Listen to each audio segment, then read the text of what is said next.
Hi friends, இதயம் சீரியலில் 21 November எபிசோடில் என்ன நடக்குதுன்னு இப்போ பார்க்கலாம். இதயம் சீரியல் பற்றின அப்டேட்ஸ் தெரிஞ்சுக்க என்னோடய சேனலை சப்ஸ்கிரைப் பண்ணி வச்சுக்கோங்க.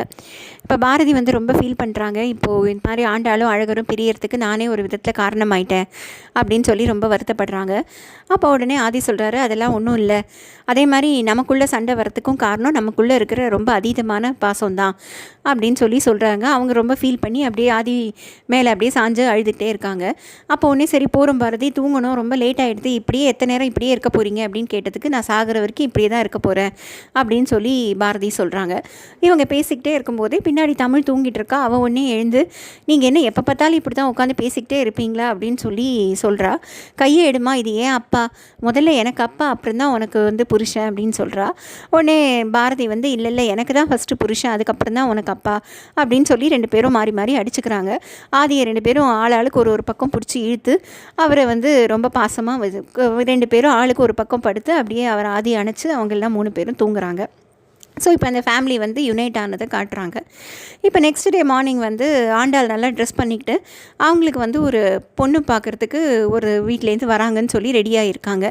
இதை பார்த்த உடனே அழகரும் பாட்டியும் ஏதாவது மன்னிப்பு கேட்குறதுனா கேளு அப்படிங்கிறாங்க. இல்லை என்னை பொண்ணு பார்க்க வரதுக்காக நான் ரெடியாகி நிற்கிறேன் அப்படின்னு சொல்கிறாங்க ஆண்டாள். நீ என்ன முடிவே பண்ணிட்டியா, உன் வாழ்க்கையை நீயே கெடுத்துக்காத அப்படிங்கிறாங்க பாட்டி.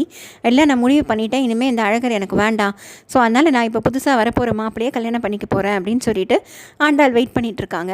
அதே மாதிரியே மாப்பிள்ளை வீட்டுக்காரங்களும் வராங்க. அந்த பையன் பார்க்குறாரு. பார்த்துட்டு அவருக்கு ரொம்ப ஆண்டாளை பிடிச்சிடுறது. என்னம்மா நீ மட்டும்தான் வீட்டில் இருக்க, உங்கள் அப்பா ஏதோ வெளியில் வேலையாக இருக்கேன், கொஞ்சம் லேட் ஆகும்னு சொன்னார், உங்கள் வீட்டில் அம்மா தங்கச்சிலாம் இருக்காருதா சொன்னார், ஆனால் வீட்டில் யாருமே இல்லையே அப்படின்னு கேட்குறாங்க. உடனே பாட்டி, லக்ஷ்மி அம்மா, அழகர் எல்லாரும் அங்கே நின்றுட்டு அவங்க உடனே ஜூஸ் எல்லாம் கொடுத்துட்டு இவங்க நீங்கள்லாம் யாருன்னு கேட்குறாங்க. வந்திருக்கிறவங்க அவங்க உடனே சொல்கிறாங்க, நாங்கள்லாம் எழுத்து வீட்டுக்காரங்க, நான் அம்மா மாதிரி, நான் பாட்டி மாதிரி அப்படின்னு சொல்லி அவங்க அம்மா பாட்டி எல்லோரும் இன்ட்ரடியூஸ் பண்ணிக்கிறாங்க. உடனே அழகரை பார்த்து, இந்த தம்பி யார் அப்படின்னு கேட்டவுடனே, நான் புருஷன் மாதிரி அப்படின்னு அவர் சொன்ன உடனே எல்லோரும் முழிக்கிறாங்க. இல்லை நான் புருஷனோட ஃப்ரெண்டு. சரி சொல்லுங்கள், என்ன பொண்ணு உங்களுக்கு பிடிச்சிருக்கா அப்படின்னு சொல்லி கேட்குறாரு அழகர். ரொம்ப நல்லா பிடிச்சிருக்கு, ஆனால் இவனை கல்யாணம் பண்ணிக்கிட்ட அந்த மாப்பிள்ளையை ஒரு வாட்டியாவது நாங்கள் பார்க்கணும் அப்படின்னு சொல்கிறாங்க. உடனே அவர் அழகர் கேட்குறாரு, எதுக்கு அவரை பார்க்கணும் அப்படின்னா, இல்லை இவ்வளோ நல்ல பொண்ணு, இவ்வளோ அழகாக இருக்கிற பொண்ணை விட்டுட்டு போயிட்டான்ல, அவனை பார்த்து 4 வார்த்தை நல்ல நறுக்குன்னு கேட்கணும், அதுக்காக அவனை பார்க்கணும் அப்படின்னு சொல்கிறாங்க.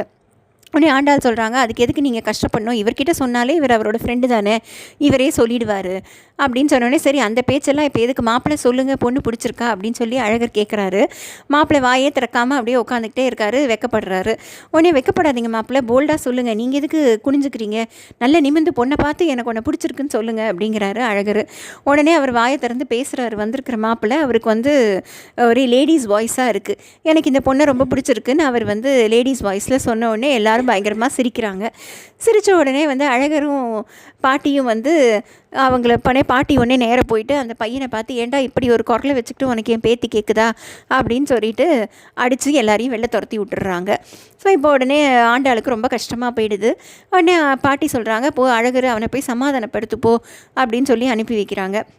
உடனே அழகரும் ஆண்டாளும் பேசுகிறாங்க. ஆண்டாள் ரொம்ப கோவமாகவே, நீ எனக்கு வேண்டான்னு சொல்கிறாங்க. அழகர் அப்போ நீ இத்தனை நாள் பேசினதெல்லாம் பொய்யா அப்படின்லாம் கேட்குறாரு. ஆமாம், எல்லாமே அப்போ நீ உன்னை ரொம்ப பிடிச்சிருந்தது, அதனால் பேசினேன், இப்போ எனக்கு உன்னை பிடிக்கல, அதனால் நான் உன்னை வெறுக்கிறேன் அப்படின்னு சொல்லிடுறாங்க. உடனே பாட்டி அங்கேருந்து சரி விட்றா, இவ பின்னாடி எதுக்கு நீ சுற்றின்னு இருக்க, இந்த பட்டு வேஷ்டி கட்டிக்கோ, உனக்கு அடுத்தது பொண்ணு பார்க்குறதுக்கு நான் வர சொல்லியிருக்கேன், அவங்க டவுன் தாண்டி வந்துட்டுருக்காங்களாம், சீக்கிரம் ரெடியாகு, உன்னை பார்க்க பொண்ணு வீட்டுக்காரங்க வராங்க, பொண்ணும் வரா, அவள் ரொம்ப நல்லா இருந்தானா அடுத்த முகூர்த்தத்துலேயே நம்ம கல்யாணம் பண்ணிடலாம் அப்படிங்கிறாங்க. உடனே அழகர் சொல்கிறாரு, அடுத்த முகூர்த்தம் எதுக்கு, இன்றைக்கே பண்ணிடலாம், பொண்ணு நல்லா இருந்தா அப்படின்னு சொல்கிறாரு. உடனே ஆண்டாளுக்கு பயங்கரமாக கோவம் வருது. அதே மாதிரி பொண்ணு வீட்டுக்காரங்களும் வந்துடுறாங்க. பொண்ணு வீட்டுக்காரங்களும் வந்த உடனே ஆண்டாள் வாசலில் நின்று பார்த்துட்ருக்காங்க. அவங்க எது அழகரோட வீடு அப்படின்னு கேட்குறாங்க.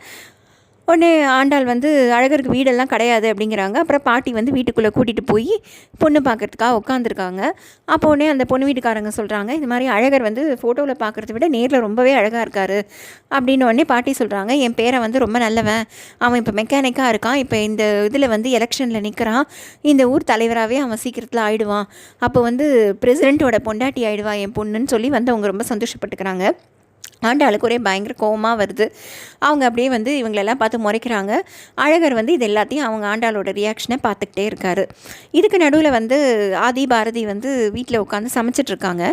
அப்போ வந்து அவங்க மேலே வந்து ஒரு சின்ன இறகு வந்து விழுது. அதை வந்து ஊதி ஊதி அவர் எப்படி தள்ளி விட்டுட்டே இருக்கார். அப்போ திடீர்னு அங்கே தமிழ் வந்து ஓடி வந்துடுறா ஃபோன் எடுத்துக்கிட்டு. அப்போ அவங்க ஃபோன் அடிச்சுக்கிட்டே இருக்குன்னு ஃபோனில் யாருன்னு பார்த்தாக்க சாரதா அம்மா ஃபோன் பண்ணுறாங்க ஆதிக்கு. சாரதா அம்மான்னு தெரிஞ்ச உடனேவே பாரதிக்கு வந்து பிடிக்கல. அவங்க ஃபேஸே மாறிடுது. பட் இருந்தாலும் ஆதி ஃபோன் அட்டன் பண்ணிவிட்டு ஸ்பீக்கரில் போட்டு பேசுகிறாரு. அப்போ சாரதா அம்மா சொல்கிறாங்க, எனக்கு தெரியும் இன்னும் பாரதி என்னை மன்னிக்கலன்னு, எல்லோரும் எப்படி இருக்கீங்க அப்படின்லாம் கேட்டுட்டு என்னை மன்னிச்சிருக்க மாட்டான்னு எனக்கு தெரியும்.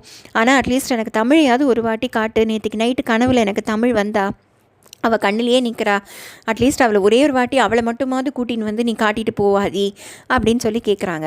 பக்கத்தில் தமிழ் இருந்தால் கொஞ்சம் ஃபோனை கூட, நான் அவளோட பேசுகிறேன் அப்படிங்கிறாங்க. இவர் ஆதி இப்படி தயங்கி நிற்கிறாரு, ஃபோனை கொடுக்கல. ஆனால் தமிழே பிடிங்கின்னு போய் சொல்லுங்கள் பாட்டி, நான் நல்லா இருக்கேன், நீங்கள் நல்லா இருக்கீங்களான்னு பேச ஆரம்பிச்சிட்றா. உடனே ஆதி வந்து கேட்குறாரு பாரதியை, எங்கள் அம்மாவை நீங்கள் வந்து மன்னிக்கவே மாட்டீங்களா அப்படின்னு கேட்குறாரு. இல்லை ஆதி, எனக்கு அது வந்து கொஞ்சம் டைம் ஆகும். உங்கள் விஷயத்தில் நான் ஏதோ ஒரு முடிவு எடுத்துட்டேன், ஆனால் அவங்க விஷயத்தில் என்னால் இன்னும் எந்த முடிவும் எடுக்க முடியல. ஒரு அம்மாவாக ஒரு பையனோட உயிரை காப்பாற்றுறதுக்கு அவங்க செஞ்ச வேலை வந்து அவங்களுக்கு சரியாக இருக்கலாம், ஆனால் இன்னொரு உயிரை வந்து அவங்க எடுத்து தான் இந்த உயிரை காப்பாற்றிருக்காங்க. அது எந்த விதத்தில் நியாயம்னு எனக்கு தெரியல. அதனால் கொஞ்சம் டைம் கொடுங்க, நான் இப்போ எதுவும் சொல்கிற மாதிரி இல்லை. ஒன்றே ஒன்று மட்டும் சொல்கிறேன், நீங்கள் வந்து இனிமேல் நானாக பேசாத வரைக்கும், நானாக உங்கள் அம்மாவை வந்து பற்றி நினைக்காத வரைக்கும் தயவு செஞ்சு நமக்குள்ளே உங்கள் அம்மாவை பற்றி நீங்கள் பேசாதீங்க அப்படின்னு சொல்லிடுறாங்க.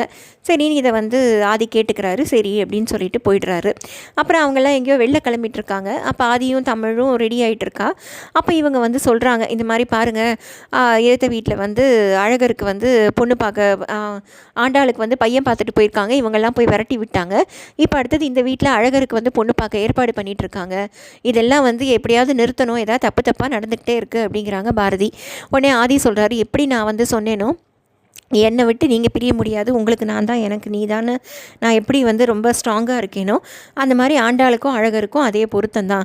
எவ்வளோ பிரச்சனை வந்தாலும் அவங்கெல்லாம் பிரியவே மாட்டாங்க அப்படின்னு சொல்கிறாரு ஆதி. இதெல்லாம் வந்து நடுவில் வந்து பாரதி ஆதி பேசிகிட்டே இருக்கும்போதே தமிழ் கீழே நின்று அவள் ஏதோ கவுண்டர் கொடுத்துக்கிட்டே இருக்கா. ஸோ இதெல்லாம் கேட்டு கேட்டு ரொம்ப சந்தோஷமாக இருக்காங்க அவங்க 3 பேரும். இந்த பொண்ணு பார்க்குற ஃபங்க்ஷன் நடக்கும்போது இவங்க 3 பேரும் வெளியில் போயிடுறாங்க.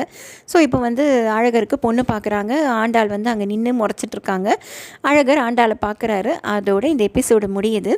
ஸோ இதயம் சீரியல் பற்றின அப்டேட்ஸ் தெரிஞ்சுக்க என்னோடய சேனலை சப்ஸ்கிரைப் பண்ணி வச்சுக்கோங்க. Thank you friends.